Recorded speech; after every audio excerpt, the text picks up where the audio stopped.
Hello दोस्तों, आप सभी को नमस्कार।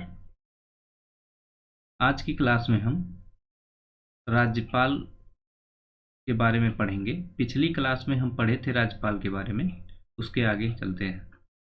तो हम पढ़ रहे थे राज्यपाल की शक्तियाँ एवं अधिकार। शक्तियाँ एवं अधिकार के बारे में पढ़ रहे थे, इसमें कार्यकारी शक्ति, वित्तीय शक्ति, न्यायिक शक्ति, ये सब हो गई थी। अब हम राज्यपाल की विधायी शक्ति के बारे में पढ़ेंगे। तो राज्यपाल की विधायी शक्ति के बारे में जब हम देखते हैं, तो जो विधानसभा यानी विधानमंडल का जो निर्माण होता है, उसमें जैसे संसद में राष्ट्रपति, राज्यसभा, लोकसभा होता है, उसी तरीके से राज्य विधानमंडल में राज्यपाल, विधानसभा और जहाँ जहाँ पे विधान परिषद हो जिस जिस स्टेट में, ये तीनों मिलकर विधानमंडल का निर्माण करता है।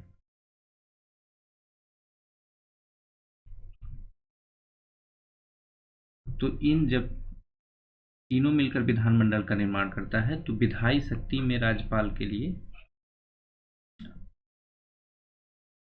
यह 174 में, अनुच्छेद 174 में प्रावधान किया गया है विधायी शक्ति। यानी विधायिका का निर्माण जब होता है तो उसमें राज्यपाल समाहित होता है। तो क्या क्या है इसमें, जब विधेयक पास होता है दोनों सदनों में या सिंगल सदन जहाँ जिस स्टेट में विधान परिषद नहीं है, तो राज्यपाल उसे स्वीकार कर सकता है, अस्वीकार कर सकता है, रोक सकता है और एक पुनर्विचार के लिए वापस भेज सकता है, जिस प्रकार राष्ट्रपति करता था। पुनर्विचार के लिए वापस भेज सकता है। जो स्वीकार करता है या स्वीकार करता है, विधेयक को अनुमति देता है, वह अनुच्छेद 200 के अंतर्गत है। ये आर्टिकल आप लोग ध्यान दीजिएगा, ये सब अनुच्छेद 200 के अंतर्गत उसे अधिकार प्राप्त है। एक उसे विशेष अधिकार प्राप्त है, वह हम देखते हैं क्या है, देखेंगे अनुच्छेद 201। अनुच्छेद 201 कहता है कि राष्ट्रपति के विधेयक, ऐसा कोई विधेयक हो जिसमें कुछ बातें निहित हैं, उसे हम बताएंगे कि ये राष्ट्रपति के विचार के लिए सुरक्षित रखता है। राष्ट्रपति के विचार के लिए सुरक्षित विधेयक को रखा जाता है राज्यपाल द्वारा। तो यह अनुच्छेद 200 में है। कौन कौन सी बातें होंगी तब रखेगा सुरक्षित? देश के व्यापक महत्व की बात हो, देश के व्यापक महत्व की बात हो, डीपीएसपी के विरुद्ध यानी राज्य के नीति निर्देशक तत्व के विरुद्ध कोई बात हो।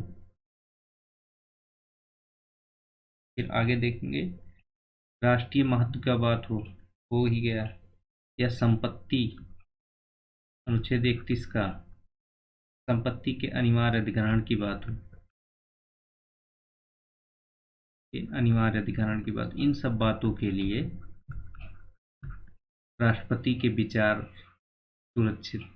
विचार के लिए विधेयक को सुरक्षित रखता है।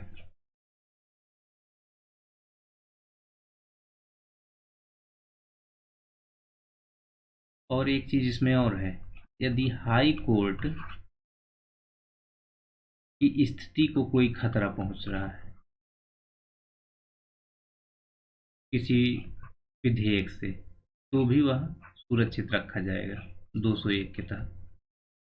यानी कोई विधेयक पारित होता है जिससे हाई कोर्ट की स्थिति को खतरा पैदा होगा, तो वह भी राष्ट्रपति के विचार के लिए विधेयक सुरक्षित रखा जाएगा। यह अनुच्छेद 201 में है। और राज्यपाल विधेयकों को अनुमति देता है, रोक कर रखता है, पुनर्विचार के लिए वापस देता है, यह अनुच्छेद 200 में है। तो यह दोनों आर्टिकल आप लोग को ध्यान देना है। फिर आगे, जिस प्रकार राष्ट्रपति को अध्यादेश की शक्ति 123 अनुच्छेद के तहत प्राप्त है, उसी में इसको अंक इधर उधर कर दीजिए, केवल आर्टिकल 213 यानी अनुच्छेद 213 राज्यपाल को अध्यादेश जारी करने की शक्ति प्रदान करता है। अध्यादेश 213, बस इतना जानिए, बाकी वही स्थिति रहेगी। सत्र जब ना चल रहा हो और व्यापक महत्व का प्रश्न हो तब राज्यपाल अध्यादेश जारी कर सकता है। इसके अलावा देखेंगे राज्य वित्त आयोग जो है, राज्य वित्त आयोग कैग महालेखा नियंत्रक परीक्षक जो होता है, महानियंत्रक लेखा परीक्षक, राज्य लोक सेवा आयोग, इन सब की जो रिपोर्ट होती है वह सदन के पटल पर रखवाता है। यह राज्यपाल की कुछ विधायी कार्य हो गए। इसके अलावा इसके कुछ विवेकाधिकार शक्तियां प्रदान की गई हैं। राष्ट्रपति को विवेकाधिकार शक्ति प्रदान है, लेकिन उससे अधिक विवेकाधिकार शक्ति राज्यपाल को प्रदान की गई है।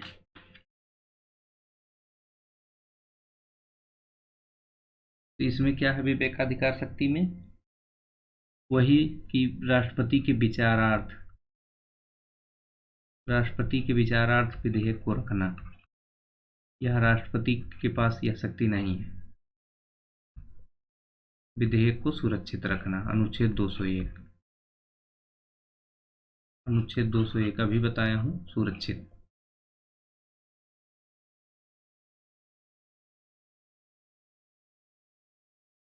जब राष्ट्रपति शासन की सिफारिश कर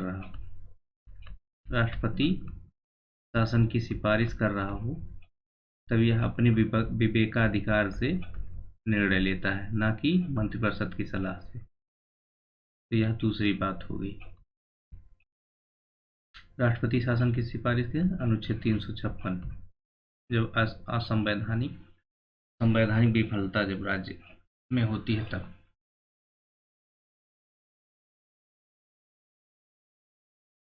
जब राज्य विधान परिषद एवं प्रशासनिक मामलों में मुख्यमंत्री से जानकारी हासिल करता है। ये कुछ महत्वपूर्ण बातें हैं जो उसके विवेकाधिकार के। बाकी वही जब अविश्वास प्रस्ताव के समय और विधानसभा भंग करने के समय, इन सब चीज़ों में भी इसकी विवेकाधिकार शक्तियों का प्रयोग करता है। यह राष्ट्रपति से अतिरिक्त कुछ, राष्ट्रपति को ये सब शक्तियां प्राप्त नहीं है, ये राज्यपाल को प्राप्त है। ये अब उसके विवेकाधिकार शक्ति हो गई। इसके अलावा अब हम देख लेंगे जो अनुच्छेद छूटे हैं, राज्यपाल से संबंधित जो अनुच्छेद हैं जो छूट गए हैं, बाकी जो हम पढ़ाते वक्त बता दिए बीच में। एक है अनुच्छेद 160। अनुच्छेद 160 में कहा गया है कि कतिपय आकस्मिक परिस्थितियों में राज्यपाल के कार्य, यानी आकस्मिक परिस्थिति में राज्यपाल के कार्य जो होते हैं वह अनुच्छेद 160 में है। परिस्थिति में राज्यपाल के कार्य। फिर अगला अनुच्छेद देखेंगे, अनुच्छेद 162। राज्यपाल के कार्यपालक शक्ति का विस्तार।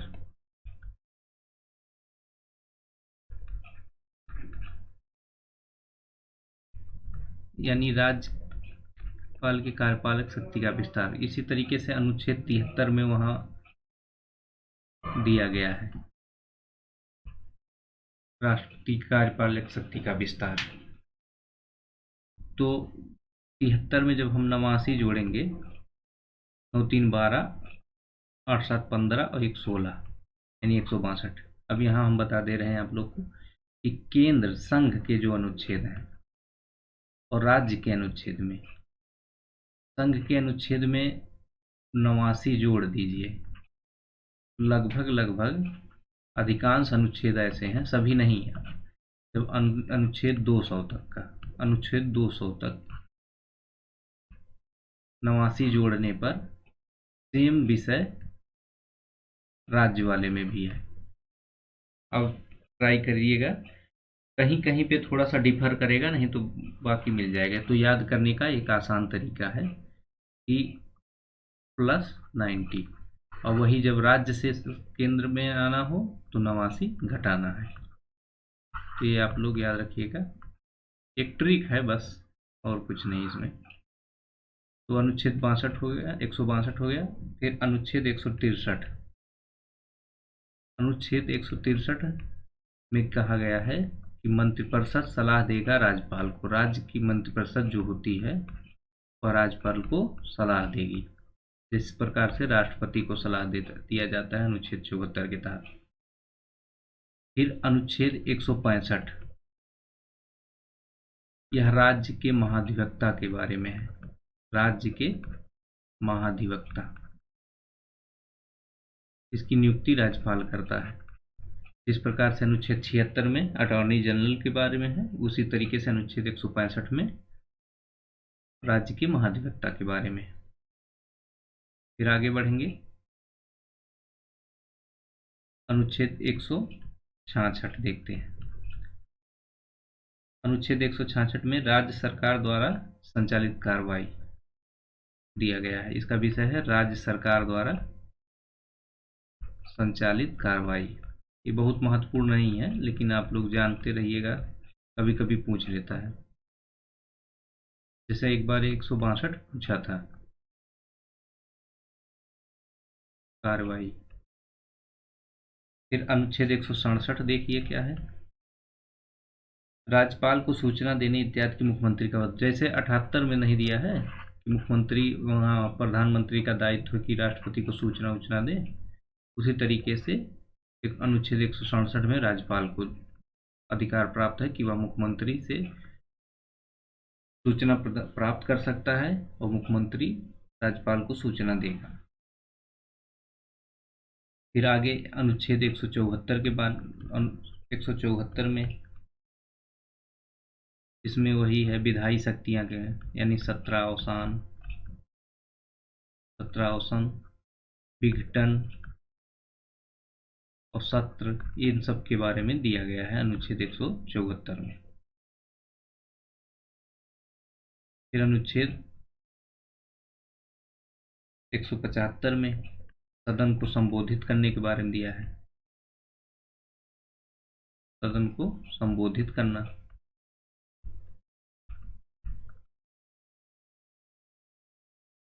वहां पे अनुच्छेद 86 में दिया गया है सदन को संबोधित करना।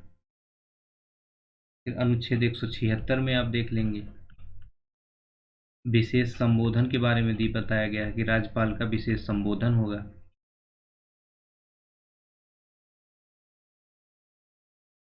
फिर आगे 200, अनुच्छेद 200 के बारे में हम आपको बता ही दिए कि विधेयक को अनुमति प्रदान करना या रोक के रखना, पुनर्विचार के लिए वापस भेजना, ये सब अनुच्छेद 2 के तहत है, 200 के तहत है।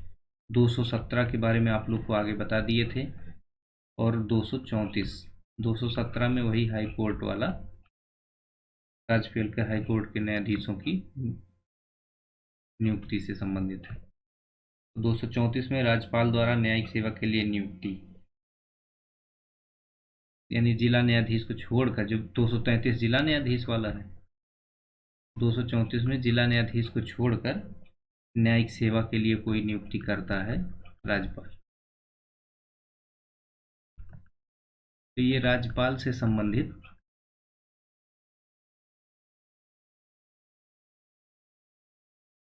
कुछ अनुच्छेद थे जिसे हम लोगों ने पढ़ा। अब आगे हम लोग मंत्रिपरिषद, विधानमंडल और उच्च न्यायालय राज्य के अंतर्गत देखेंगे। उसके आगे अधीनस्थ न्यायालय, ये सब हम राज्य के अंतर्गत देखेंगे। तो नेक्स्ट क्लास में हम पढ़ाएंगे धीरे धीरे करके। तो success secret by Manoj sir channel का नाम है, इसे आप सब्सक्राइब कर लीजिए, लाइक करिए, कमेंट करिए, ज़्यादा से ज़्यादा लोगों के बीच शेयर करिए। धन्यवाद।